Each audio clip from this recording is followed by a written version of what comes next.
Welcome everyone to USU Parent Orientation. We're really sad that you couldn't be with us and that we had to cancel some of our dates. But as many of you probably saw yesterday, that USU is planning to go back to our fall courses with a little bit of modification. So stay tuned to that. We'll be sending you emails and updates, postcards, newsletters as we go along. One thing that a lot of people have been emailing us about, and I talked to many of you parents and family members in the chat, was about our Aggie info sessions and also connections. Both of those things will give some announcements probably at the end of this week or early Monday or Tuesday next week. The first thing I wanted to talk about is making sure you can watch these videos. We'll put these up in June. June 1st is our goal. And then after that, we'll have our View Parent handbooks that'll be sent out this coming week. And so be on the lookout for those. Don't forget to join our Aggie Parent and Family Network, where we have about 15,000 parents in there now, starting to form communities where we give lots of updates, not just about COVID, but also about USU in general. And then also follow us on our Aggie Parent and Family podcast. Today I have with me Alexa, San, and Katie. I brought them together to talk about undergrad research and the USU library support. So Alexa, maybe we'll start with you and you can introduce yourself and then we'll go with Katie. Hi, my name is Alexa Sand. I'm a professor of art history in the Department of Art and Design. I've been at USU since 2004. I'm also the Associate Vice President for Research in the Office of Research at Utah State University. And one of the items in my portfolio there, in fact, the predominant item, is student research programs. So that includes undergraduate and graduate student research fellowships and other support schemes. USU has the second oldest office of undergraduate research in the country. We've been in operation since 1975, and I would have to say that we are generally considered one of the leaders nationwide in undergraduate research. Thank you, Katie. Hi everyone. My name is Katie Strand. I am the library's first year experience librarian. So I'm in charge of coordinating all of the library's instruction and outreach for first year students. So I work really closely with the Connections program to make sure students in those programs learn about library resources. I also work closely with the English composition program, which a lot of students take English 1010 or 2010 in their first year. So really my job is to make sure students are aware of library resources and they feel comfortable navigating them. Great, thank you. So as many of you have seen over the past couple of days, we had lots of questions about how USU can help both remotely and in person. And so Katie, a big question a lot of parents want to know is, how can the library help students with their research assignments, both virtually and in person? And maybe Alexa, if you wanted to follow up with anything, go ahead. Yeah, so there's a couple ways that we help students with their research assignments. The first is access to information, and luckily you don't have to be in the library to access a lot of that information. So our students were still able to access a lot of resources from home or wherever they were when this whole thing happened this spring. So the library provides access to over 60,000 journals. We have over 1 million print books, millions of ebooks, and also a lot of government documents as well. So that's a lot of research available for students to help them with their research assignments. It does happen sometimes that the library doesn't own that one perfect article for that research assignment. So if students find an article or a book they want, the library will work really hard to still try to get that article or book for them for their research. So students, while they're working on research assignments at USU, they should not be paying for any information. The library will get them access to the information they need for their research assignments. The other ways that the library is helping students with their research assignments is through support with that research process. So we have librarians at the library that can meet with students one-on-one for consultations. So students can go to our Book a Librarian page, which I believe there's a link to in the Aggie Parent Handbook. And students can go there, they can search for their major or the topic they're researching, and it'll show them who in the library is an expert on that specific topic, and then they can set up an appointment with that librarian.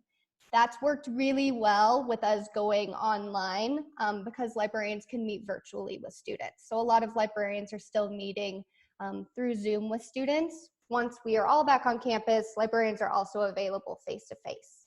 One more thing I'll mention that we have to help students with their research that is really great virtually is our chat service. So I know it can be really intimidating to reach out to a person and set up a meeting. So this is for students who need immediate help or don't already have a librarian they feel comfortable reaching out to. They can jump on to chat, and librarians are on there Monday through Friday. We've extended that from 9 a.m. to 7 p.m. So students can hop on there, ask questions about their research assignments, like maybe they're in the middle of it, they can't find any sources, just jump on chat, a librarian will help you. Or if they have questions just generally about the library, they can hop on chat and get help that way as well. I would add to what Katie has already, I think, outlined really well, that the library is probably one of our principal partners in undergraduate research at Utah State, not just for the services that Katie has described, but also through such repositories as the Digital Commons, which is a open access intellectual commons that allows student researchers as well as faculty researchers to publish their materials for the sort of benefit of all humanity. And it's a really great way for a student to get a first publication is through our undergraduate research journal called Curiosity, which is hosted on Digital Commons. We also archive all kinds of presentations and other sorts of products of undergraduate research, ranging from, I should mention, like everything from musical performances to, more traditional laboratory science to field research that our students are doing. And then the other thing that I would mention is the lib guides that the subject librarians that Katie mentioned put together for professors and for subject areas. So if you want to do research in geology and you don't know what the leading journals are in geology, there's a geology lib guide, and you can go and, there are a bunch of tools for you to start doing that research. So I think no matter what your field is as a student, whatever your interests are, whatever classes you're taking where you have research-based learning, the library is your first place, your first stop. Yeah, the thanks to library, both of you. can I build Go up ahead, Katie. of that? So the library, yeah, you hit right on it. The library has a lot of online research tutorials, and we have a lot of guides. When students are in their courses in Canvas, they can actually hit research help, and they'll get to the lib guide that's right there for their specific course, and it'll connect them to the library resources and tutorials that are relevant for that class and those assignments specifically.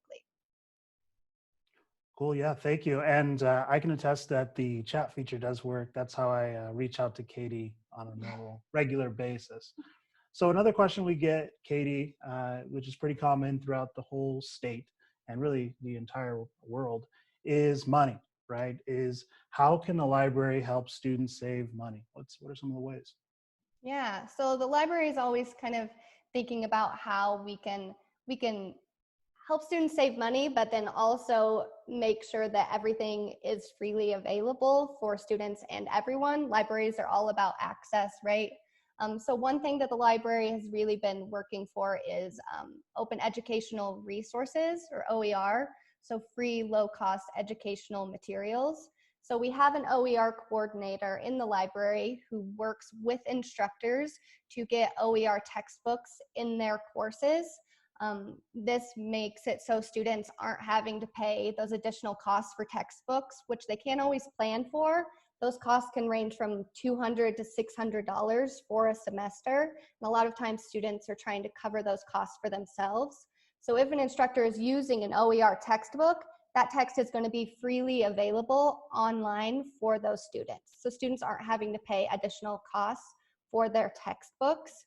So students can go to our OER website, which again, I believe is in the Aggie Parent Handbook, and they can look up and see which classes are using OER textbooks for each semester. And when students are registering for classes, they can look for the zero cost course materials attribute and pick classes that have those freely available OER textbooks. So if students know they have to take this one course, there's multiple sections, and one of them is offering an OER textbook, it might make sense to pick that one where you're not going to have those additional costs. Another way that the library is trying to help students save money with textbooks is through course reserves. So course reserves is a way for instructors to take a physical textbook, put it into the library, and then students can check it out for 3 hours at a time. So this allows students who didn't purchase the textbook to kind of share it with other students who didn't as well. This is one service that has been impacted by COVID because we couldn't have students coming in and sharing textbooks for 3 hours at a time. We did try to scan the ones that were most in use at the beginning of the semester, but we're still trying to figure out what that's going to look like for the fall. But we really want to make sure it's still available for our students. Students can also, along with textbooks, they can check out things like laptops, iPads, calculators, and headphones. Those are also available for students.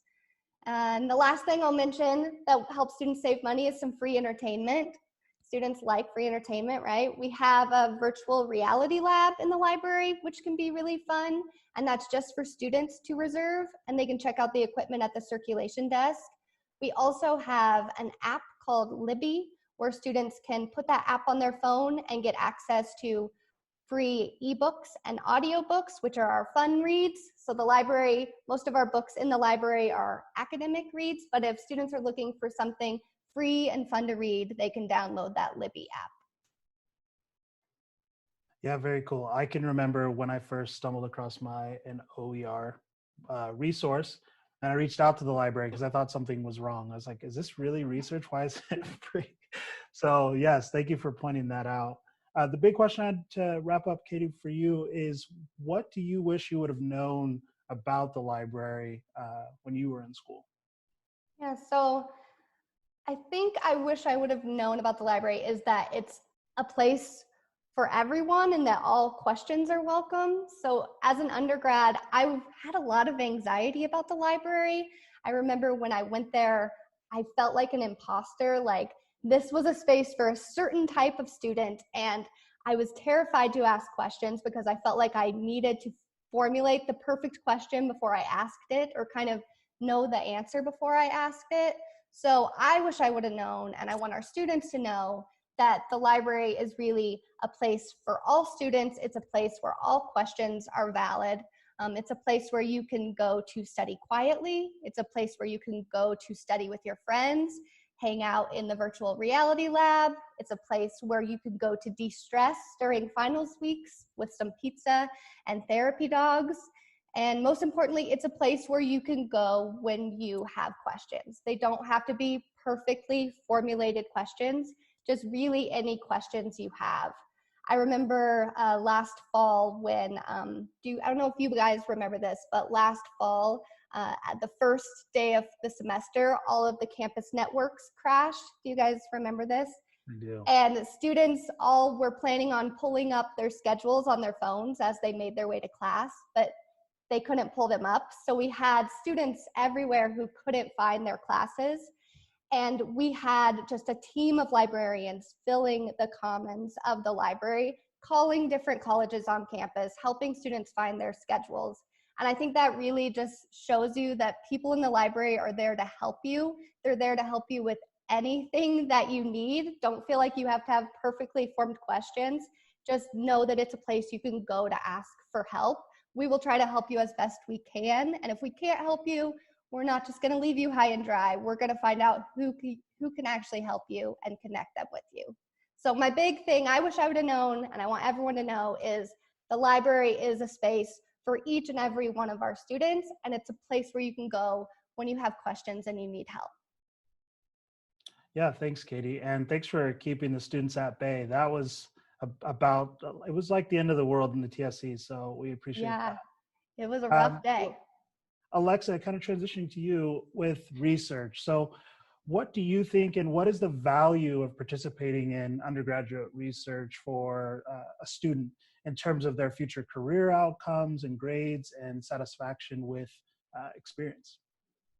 So Isaiah, it's not really my opinion. It's actually backed up with a fair amount of data that's been collected over the last 25 years across the country and indeed internationally. Students who have just one undergraduate research experience, that could be anything from a class in which research is a fundamental component of the pedagogy, to a semester or even a few weeks spent working for a professor on a funded research project, those students consistently report greater satisfaction with their college career. So they express that both at the moment and then subsequently 5 and 10 years after graduation. They consistently have slightly higher GPAs than the peers who don't participate in undergraduate research. And typically students who participate in undergraduate research tend to get passionate about things and pursue them sort of more fully. They're more likely to go to graduate school or to professional school as a result. So there's some pretty clear statistics. One interesting fact about all of this is that the students who benefit the most, where those differences, those statistical differences are most evident, are the students who come into college sort of at the lower end. That is to say, the students who are considered at risk. Maybe they have a factor like a lower GPA or standardized test score. Maybe they don't have family members who have attended college. Maybe they come from a social or religious or other type of economic group that isn't well represented at the institution. Those students are the ones who stand to benefit the most. So one of the messages that we really try to get out there with undergraduate research is that it really is for everyone. And I think the word research is a little scary for people. It sounds very AP, very honors student-y, but trust me, at Utah State, you don't have to have taken a single AP course. You don't have to have ever done anything that you would call research. You don't have to have that background to get the benefit of an undergraduate research experience. All you have to do is be curious, interested, kind of resilient, because research of all sorts involves inevitable failure. But the experience of research really teaches you some of those skills that are so important when you get out there in the working world. You know, how to find information, how to be critical about information, and how to deal with the fact that you don't always get the results that you were looking for, how to pick up those pieces and move on. Yeah, thank you. And I don't know, it could be that short, very good speech there that was backed by the data, or that I was your student, but that kind of transitions to our question of how does one get started? What if you don't have, or you're a student, you don't have a declared major, or you're a non-STEM? There are those in the world, folks who are in the arts, the humanities, business, or education. Can they too participate in research, Alexa? Absolutely. So one thing that I love the word research because it's about discovery, right? Like searching for something and then searching some more. That's the re part, right? But I do think that there is a misperception about what research is, in terms of like how to get started. Well, the first thing you have to do is have a question, have something that you're curious about. And then the next thing, which I think is always the hardest thing, is that you have to talk to somebody about it. You have to get over your fear of looking silly because you don't know something. So the library is one place where you can begin that exploration. Another is with the faculty members that you're taking classes with, or even graduate students who are, your TAs in a class. Start talking to people. We also have this thing called the internet. When I was an undergraduate back in the dark ages, getting involved in research, I had to actually go to professors' offices to talk to them about what they do research on. And it was really, really awkward because I'm fairly introverted and I wasn't confident about that. But now you can just go on their faculty webpage and find out what people are doing. And the great thing at USU is that so many of our faculty researchers have experience mentoring undergraduates. They've been doing this. It's part of our culture faculty are rewarded in the promotion and tenure process for mentoring undergraduate research. So there's no what's in it for me with them. They know what's in it for them. You know, researchers, hands in their laboratories and on their research projects. So talking to people, that's really the best way to get started. And my office, the Office of Research, the Student Research Programs Division, that's all we do is help connect students to researchers at the beginning. So if you're interested, or your student, I guess since we're talking to the parents here, if your student is interested in exploring this, all they have to do is go on our website and fill out a little form called Find a Mentor. They can tell us what they're passionate about. Maybe it's video games. Maybe it's stuff that you as parents don't even think of as falling under the rubric of research. It's choir, it's putting on musicals, it's mountain biking, whatever it is. They need to tell us a little bit about what they're passionate about, and I guarantee you we can find them a research mentor who's interested at least in talking to them about how that intersects with the kinds of research that's going on at Utah State. So that was kind of a diffuse answer, but getting started is really about talking to people, but it's also about knowing what you're passionate and excited about. And again, it doesn't have to be an academic subject. But my favorite was the student who came to us with a passion for soap making. And she is now a biological engineering major. Oh, wow. So it just all goes to show that you don't know what all the crazy little niche projects are that are going on, but we do, because we're the Office of Research. We know what research faculty are doing. Yeah, that's great. And, you know, for the parents out there and delegates and so forth, you'll know a little bit about me. My first encounter with the word research was on the Magic School Bus. Well, I wasn't on it, but the word was used quite a bit. And so I had a very, very particular idea of that research was only very science, sort of hard science related. But what kinds of research opportunities does USU provide? And of course, is there financial support involved? Great question, Isaiah. So one of the, I'm just going to start with a little anecdote, and then I'll talk a little bit more about the funding scheme behind this. One of the most exciting research projects that we funded in the past year out of my office was a collaborative effort by students from the music and theater departments.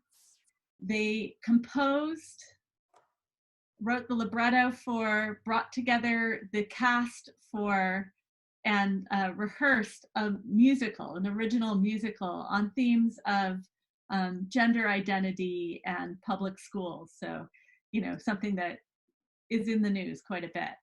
This piece of devised musical theater, very, very promising work, has not yet had a public audience because of COVID-19, but the students, even though some of them have graduated, are planning on coming back together in the spring of 2021 to actually have a public showing of this pretty intense and labor intensive and collaborative project that they came up with entirely on their own. And I think that kind of thing illustrates how you can have sort of social issues and an element of theater education and sort of psychology coming together with performing arts and visual arts to create a collaborative research project.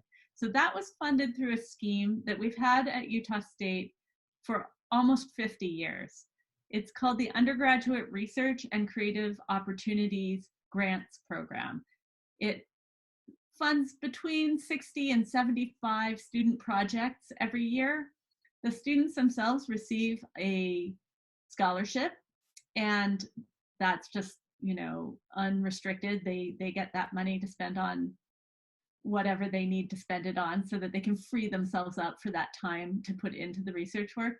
And then they can also apply for funding for materials, travel, anything related to that research. So in the case of these theater and music students, it paid for, you know, rental of a rehearsal space. It paid for some of the materials that went into making the scenery and some of the technology that they were using to record and compose the music. So that program is just fantastic. We have, now so many students who've been through it. Your student who's a freshman or sophomore may not quite be ready for that though. So we also have other schemes and programs in place to support those students.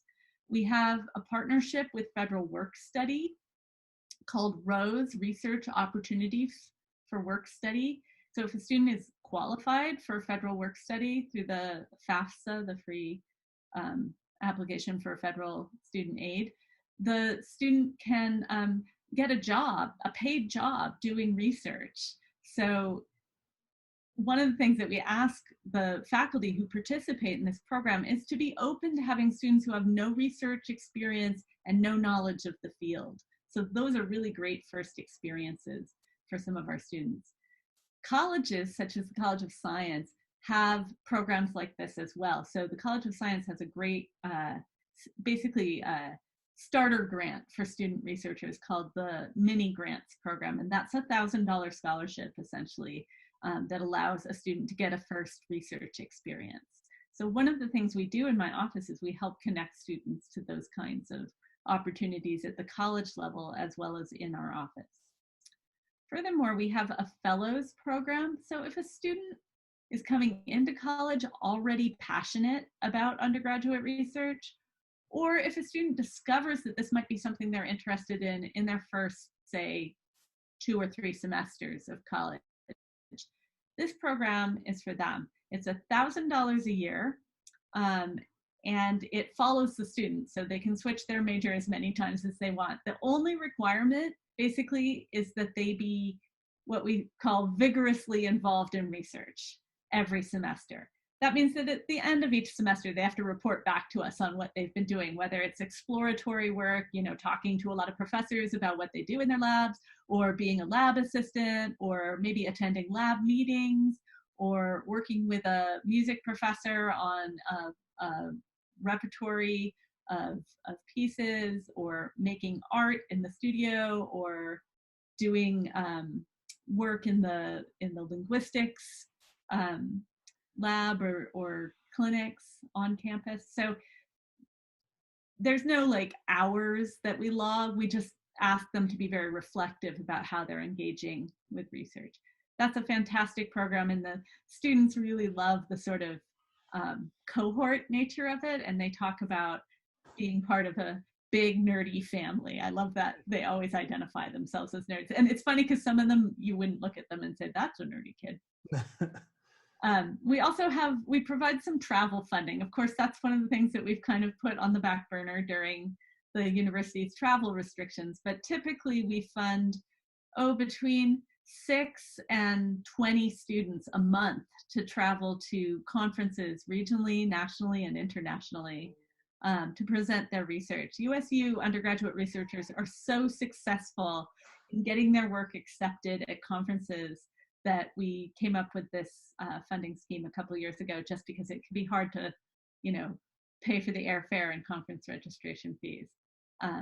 So those are just some of the programs that we have. We also offer a lot of workshops and other opportunities to present research on campus. We take students to the state capitol every year where they present research to the legislature, which is always pretty interesting. And one of my favorite things is the Student Research Symposium in the spring. We take over the library for 2 days, and students, graduate and undergraduate students, present their work. They get a ton of really constructive feedback through a process that we've developed where faculty and advanced graduate students, postdocs, come around and talk to them about their work. I think to me, that's like the moment where you just see it all bubbling up, all that energy, all the great work that students are doing. And the faculty gets so excited about it. That's my favorite part, is sort of like faculty are less likely to show up for another faculty person presentation than they are to show up for SRS, where they're like, yay, the students are doing such great work. And I always get a little bit teary towards the end of it, because I'm just like, how is it there are so many smart, amazing, future leaders amongst us here, and they just walk around campus and you don't even know who they are until that day. Yeah, that's great. And thanks to both of you. It's really exciting. I think parents and family members and guardians will agree with me that, we're always telling them when they're here or when they call or email that, how can I make sure my student's successful? And we'll say, get involved. And I think a lot of times they think of some of our other cool things, our art, our dance parties and things like that, the how. But this is a friendly reminder too that getting involved and building community and friendship and family, even a nerdy family, can also be really cool in an academic component as well. And so I appreciate both of you coming and kind of taking away some of the daunting aspects that sometimes research and the library can have. And are there any last things you all wanted to add before we go? Well, I would just really encourage students and their families to check out the research office webpage. I think maybe there's a perception that research is something that happens on one side of the university, teaching and education on the other, but that is not at all true. At Utah State, those two components of our mission, woven together with our outreach mission, are very, very essential to what we do. So every researcher is also a teacher, and a lot of the learning that takes place through research. So look us up online and don't hesitate to get in touch. I would just like to restate what Alexa said earlier about just talk to people. I think a lot of students are given the impression that once they get to college, they're on their own, and that's really not the case. Everyone that works at the university wants our students to succeed, and they love when you come and ask questions, and we're always here to support you in any way we can. So really don't hesitate to reach out to anyone and everyone on campus, really. All right. Well, thanks, friends, for joining us. And like I said, be on the lookout for our parent handbooks. Both Alexa and Katie are both in there. So make sure you take a look and go Aggies.